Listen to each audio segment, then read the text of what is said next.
Hey guys, Dr. Lily here with my Pocket Pediatrician. I usually don't like to make videos when I've had just about no sleep and I've been awake for what feels like 4 or 5 days straight, but I need to talk to you guys today. You guys have probably seen the posts from some of the healthcare workers saying that they don't have enough personal protective equipment or that they're being told to wear bandanas and things like that to protect themselves from the coronavirus or COVID-19.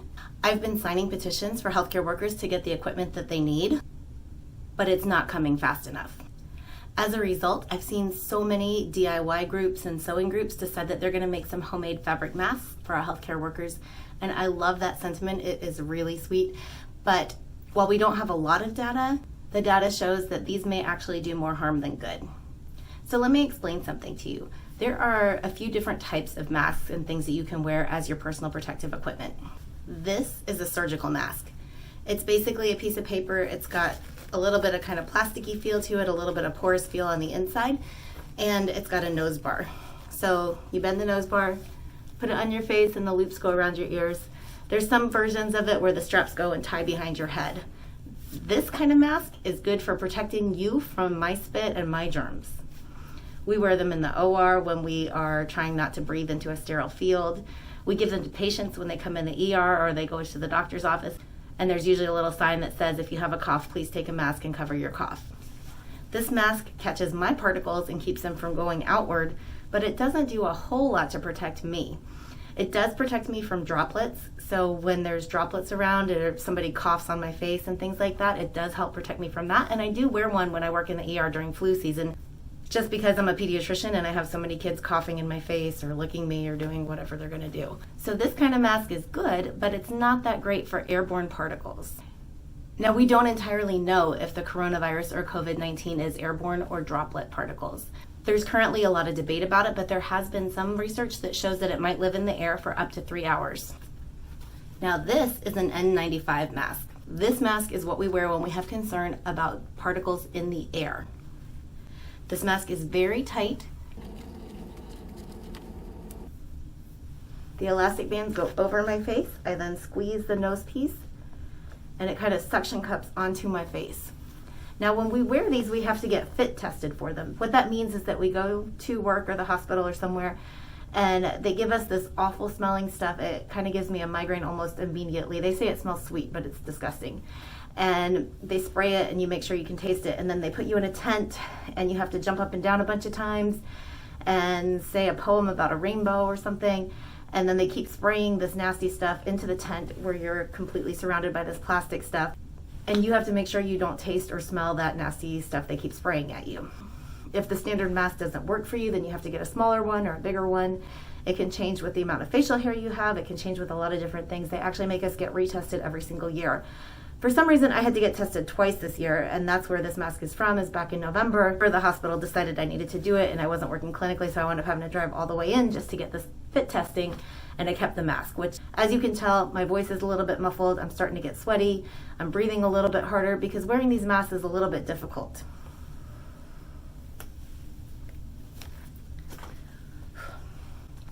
And if I keep it on for a while, I usually get a crease on my nose, some creases around here, and that way I know that I have a good fit with this.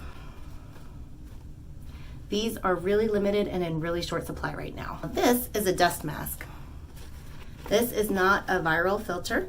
This is the kind of thing you would get at Home Depot or someplace, and this is what people use when they're doing projects like sanding or with a lot of solvents or things like that. They're basically for doing construction projects.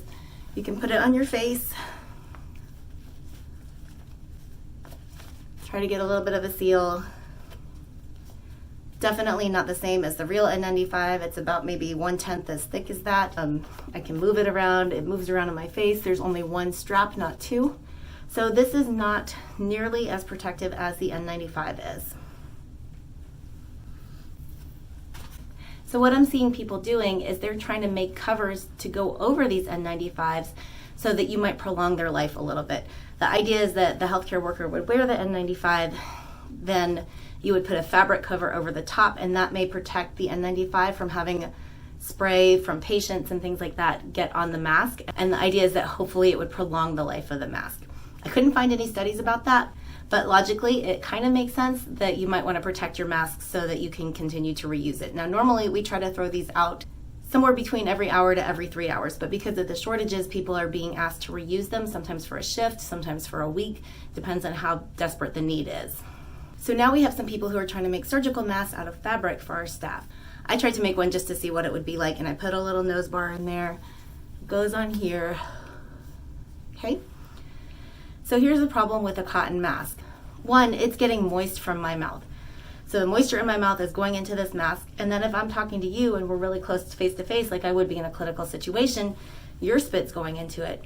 And what's happening is that your spit is now in a cotton fabric up against my face. It kind of reminds me of those old-timey movies where they put chloroform on a rag and then they kind of stuff it on your face and then you sort of pass out. What you might be doing with these masks is actually just sort of grabbing all the germs, making a big sponge for them, and then soaking them in for a very long period of time. The studies show that sometimes you're better off wearing nothing than you are wearing a cloth mask if you're trying to protect yourself. Now, I'm all for it for people wearing them in the community because so many people who have coronavirus are completely asymptomatic. So these people are walking around breathing their particles everywhere. So if they want to wear a cloth mask, I'd actually be grateful because then they're kind of keeping all their spit to themselves. And as long as you're not in really close contact with anyone else and you're doing your social distancing and trying to maintain that 6 feet around you, it's probably a good thing because you're going to stop your particles from going everywhere else. And I'd be grateful, and I think the rest of the community would be grateful. Or just stay home, which would probably be the best idea. This is probably one step up from the CDC's suggestion that you could just use a bandana over your face. Now this is terrible. It's flopping. It's going to get wet. It's going to get my spit. It's going to get your spit. And then as I breathe, it's going in and out, in and out. It's going to go in and out of my mouth. This is kind of a disaster. So we really don't want a bandana.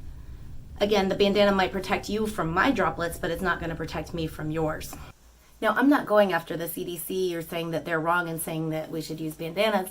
Desperate times call for desperate measures, and this is a desperate time. We haven't seen anything like this since the flu pandemic of 1918. So probably very few people are alive who were around at that time, and there's a lot of different considerations, like we travel globally, we have a much larger population, and there's just a whole lot of differences from that. So everybody's scrambling to do their best right now, including all the people who are making the fabric masks. Now there are some people out there who are making these masks and they're actually making them with a little pocket inside. So you could put a viral filter, perhaps you could put one of these kind of masks into the pocket and that might give you a little bit of protection. But the issue with an airborne illness is that if you don't have a good seal around your face, you're not going to be able to be protected. I was sitting in chemo with my mom last week talking to a nurse about the lack of personal protective equipment or PPE, and suddenly I just started thinking about this air filter that is down here in our basement. This is a really cheap air filter. It is 100 particle, so it basically does nothing.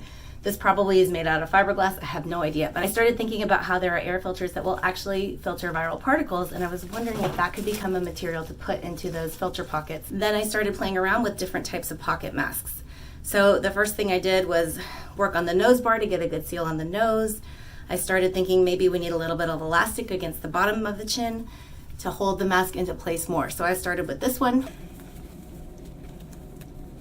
It has a nose bar on top to help the fit, and then it has an elastic on the bottom. Problem is, there's still a lot of gap here. So right here, this is not really a tight seal. I have gaps here. This nose bar keeps slipping up my face. So it's a step up from those surgical masks. Also, I made the straps go around the head to try to pull it in and give it a little bit of a tighter feel, like more like the N95, but it still wasn't enough. So then I started thinking, and I realized what I needed was more elastic on the side. And I started making it a little bit more stretchy all the way around to try to get a better seal on my face. So now I've got the nose bar here, I've got elastic coming through. It's getting a little tighter here, and I've got a good seal down here. When I blow up though, I still feel my breath on my eyelashes. So then I started with this one, and the developments that I added in here are my nose bar is nice, soft, and flexible. I actually put some foam in there to try to help improve that seal. And again, I've got the elastic going around all four sides on the inside. And I have my little filter pocket. So inside I've got 2 of the 2200 filters. And I do have a tutorial on how to make those, so you can check that out. And when I put this one on, I ran out of space to record, so I've actually been wearing this for about 40 minutes now while I was clearing up some files. And I am breathing hard. It does feel tight on my face, but I feel like I can get enough air. I just have to work for it a little bit harder. And I do feel like I'm a little bit more protected with these 2 viral filters in here. Now, let's see. Yeah, you can see I've got creases here and here because this was definitely tight across my face, just like the real one. Now, obviously, I really hope I just wasted the last 5 days of my life working night and day to make these, because I would love somebody to just roll up with a giant truckload full of these for every healthcare worker in America and give them an unlimited supply. Ideally, that's what we need, is real protective gear. I actually just started thinking about the day I was wearing a hazmat suit back when I was in fellowship, so I decided to make this to compare what we used to do for personal protective equipment to what we're doing now. So this will never replace this. Obviously, this is way better. This is engineered, it's been studied, and we know this is what we actually need. Now, one of the problems with my design is still moisture. These air filters were designed for HVACs. They weren't designed to have hot breath in them all day. I've been trying to think about what I could do for the moisture. I actually cut up a Ziploc bag and put that in there, and I nearly passed out within about 30 seconds.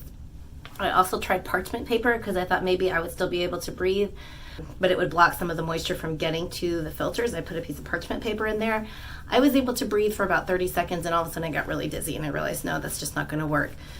And finally, if you are going to wear a mask like this, you definitely need to wear a full face shield over it, because I can't do anything about the moisture in your mouth, but we can do something about the moisture from other people coming towards the mask. And I would want a full plastic shield here to catch all the droplets and particles that would be coming at you. Unlike the real N95, which has this coating on it to protect it a little bit, this has nothing but cotton. And like I said, you don't want to get that chloroform rag effect. So definitely, if you're going to wear this, you would need to wear a full plastic face shield for any time you're in contact with patients. So the problem I still have is a moisture barrier. So these are definitely not ideal, but if you don't have anything else, this may be the way to go. I would really love somebody to study this. I would love to find out if this design actually works. But right now, if people are making masks for healthcare workers, I think we need a mask that's going to seal around our face. And so I want to teach you how to make this design. Again, I can't say medically anything is better or worse because there's just no data. It really has not been studied, especially with a design like this. You could take one of these and try to do a fit test and see if you can smell that nasty stuff and do the full jumping up and down and reading the poem and everything. If anybody wants to do that, and comment below and let me know, I would really love that. Now, making these masks is a lot more complicated than all the DIY sewing tutorials and 5-minute crafts and all that kind of stuff. Design is pretty intricate, and you definitely need a sewing machine to be able to make it, but there is a ton of prep work. So if you don't know how to sew, or you don't have access to a sewing machine, you can still help with these because you have to cut the fabric, fold it, you have to prep the nose pieces, prep the elastic, do a lot of other stuff before you actually start sewing. So you may be able to partner up with somebody while social distancing. Of course, this should be somebody within your own home or some way of figuring this out where you're not going out and about and spreading around coronavirus. You could definitely help with this project in prepping the filters, prepping all the stuff that goes into the nose piece, etc., and be very useful. Now, because the process is so complicated, I broke it down into different steps. One step is preparing the filters, which there's a different video I have on that. There's another step, which is preparing the nose pieces, which is a 4-step process, then preparing the elastic ties, and then finally preparing the fabric and all the steps that go into the sewing. I made a color-coded chart for you, and what I'm going to do is put timestamps in the video. So as you're working, if you need to go back and look at something, you can check what step you're on, check the timestamp, and then go back to where you need to be to find out the details for that particular step. Again, this is just an idea I thought of 4 days ago. There's no research behind this. It's just a thought that maybe it's a better product than what we have available right now and the lack of professional equipment that we actually have. So if you want to help, write your representatives, ask for personal protective equipment for all healthcare workers. These also may be useful for people working in nursing homes, places like that. I'm also going to try this with my mom when we go for chemo this week and see if she can tolerate wearing it. It's not comfortable. I don't know if she's going to like it, but we're going to see how it goes. So good luck. Thanks for being willing to help out and make some of these, and I really appreciate it. If you have any questions, comments, ideas, ways to make it more waterproof, things like that, I would love to hear them. Please let me know. Also, if you want to make them mass produced, you can comment below and I can connect you with people who want them. There are a lot of healthcare workers out there asking for homemade equipment because they don't have any. So if you want to find someone to help, then I will connect you. Thank you so much.